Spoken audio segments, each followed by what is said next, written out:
नमस्कार, मैं हूँ डॉक्टर मोनिका सिंह, आपकी फ्रेंडली गायनेकोलॉजिस्ट।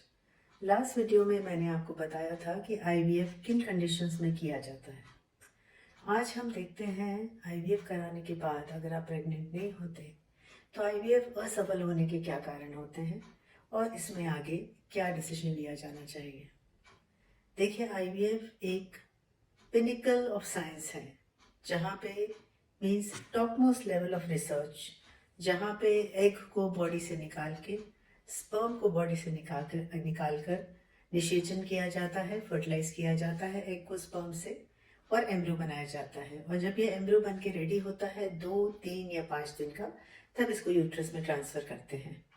तो अगर आप शुरू से ही शुरू करें, अगर एग्स की कमी हो या एग्स में कोई खराबी हो तो आईवीएफ फेल हो सकता है। स्पर्म की कोई कमी हो, स्पर्म के जेनेटिक स्ट्रक्चर में कोई खराबी हो तो आईवीएफ फेल हो सकता है। स्पर्म कई बार बहुत कम होते हैं मात्रा में, संख्या में, ऐसे में उनमें जेनेटिक प्रॉब्लम्स होती हैं और ये स्पर्म फर्टिलाइज करने के बाद भी एम्ब्रियो अच्छे एम्ब्रियो को उत्पन्न नहीं कर पाते जो कि चिपके। बाय चांस आपका अच्छा एम्ब्रियो बन भी गया तो कई बार ये इसलिए नहीं चिपक पाता है यूट्रस में क्योंकि इसमें क्रोमोसोमल एब्नॉर्मेलिटी है जो एम्ब्रियो को देखने से नहीं समझ में आती। जेनेटिक या क्रोमोसोमल एब्नॉर्मेलिटी एम्ब्रियो की पता लगाने के लिए आपको एम्ब्रियो का ही 1-2 सेल चाहिए और उसको आपको जांच के लिए भेजना पड़ेगा। बहुत ही एडवांस जांच जिसको बोलते हैं पीजीडी या प्री इम्प्लांटेशन जेनेटिक डायग्नोसिस। ये खास लैब्स में किया जाता है, महंगा टेस्ट है। इस टेस्ट के बाद अगर एम्ब्रियो का पता चले कि वो नॉर्मल है तो वो ट्रांसफर कर दिया जाता है और अगर पता चले कि एम्ब्रियो अब नॉर्मल है तो वह ट्रांसफर रोक लिया जाता है।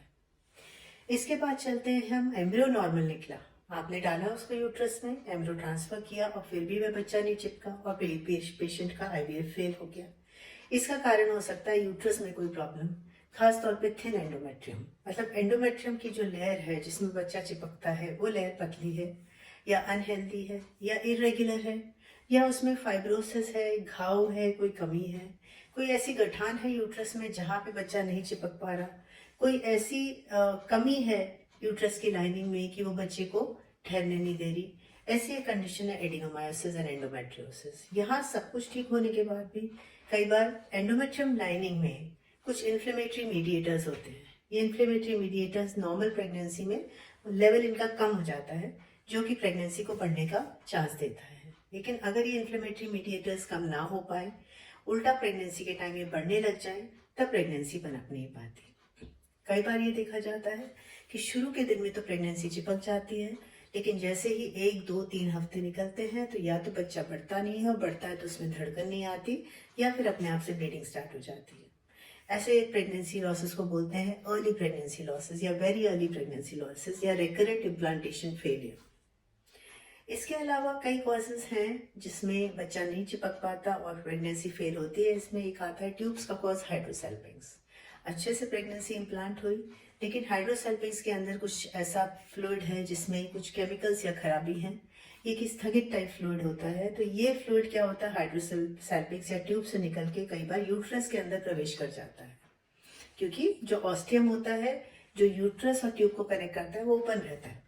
तो ये जैसे ही फ्लूइड अंदर आएगा, ये नॉर्मल बच्चा जो चिपका है उसको फ्लश आउट कर देगा, उसको चिपकने नहीं देगा। इसके अलावा कई बीमारियां हो सकती हैं लेडीज के शरीर में जिससे बच्चा नहीं चिपक पाता। इसमें आती है सबसे प्रमुख और सबसे कॉमन थायराइड की बीमारी। हाइपोथायराइडिज्म एक जाना माना रीजन है बच्चा ना चिपकने का। डायबिटीज मेलिटस, अगर शुगर उस लेडी की बढ़ी हुई हो और कंट्रोल में ना हो तब भी बच्चा चिपकने में दिक्कत होती है। और अगर बच्चा चिपक भी जाए और शुगर लेवल एबनॉर्मल है तो वह बच्चा कंजेनाइटल डिफेक्टिव हो सकता है। इसके अलावा कई ऐसे कॉजेज हैं एड्रीनल या मल्टीपल कॉजेज ऑटो इम्यून, जिसमें वो बच्चा उस लेडी के शरीर में नहीं चिपक पाता। एक मैंने आपको कॉज बताया है स्पर्म्स का कम होना। एज़ोस्पर्मिया में स्पर्म्स को टीसा या टेसे के जरिए टेस्टिस से निकाला जाता है। तो ये स्पर्म्स एग को फर्टिलाइज तो कर देते हैं इसी के ज़रिए या इंट्रासाइटोप्लाज्मिक स्पर्म इंजेक्शन से, लेकिन जो भ्रूण या एम्ब्रो इससे होता है प्रोड्यूस, वो कई बार एबनॉर्मल होता है तो उसकी जेनेटिक टेस्ट अपने को कराना पड़ता है। तो मेरे ख्याल से मैं आपको जो प्रमुख कॉजेज़ हैं बच्चा ना चिपकने के या प्रेगनेंसी ना होने के वो बता चुकी हूँ। आई होप इससे आपका थोड़ा सा नॉलेज आईवीएफ के बारे में और आईवीएफ क्यों फेल होता है इसके बारे में बड़ा होगा। अब अगली जो क्लास होगी, अगली जो मेरा लेक्चर होगा, उसमें हम जानेंगे कि आईवीएफ का खर्च क्यों आता है इतना, और किस तरह से आईवीएफ का खर्च हम कम कर सकते हैं। कई जगह खर्च कम है, कई जगह ज़्यादा है, ऐसा क्यों है।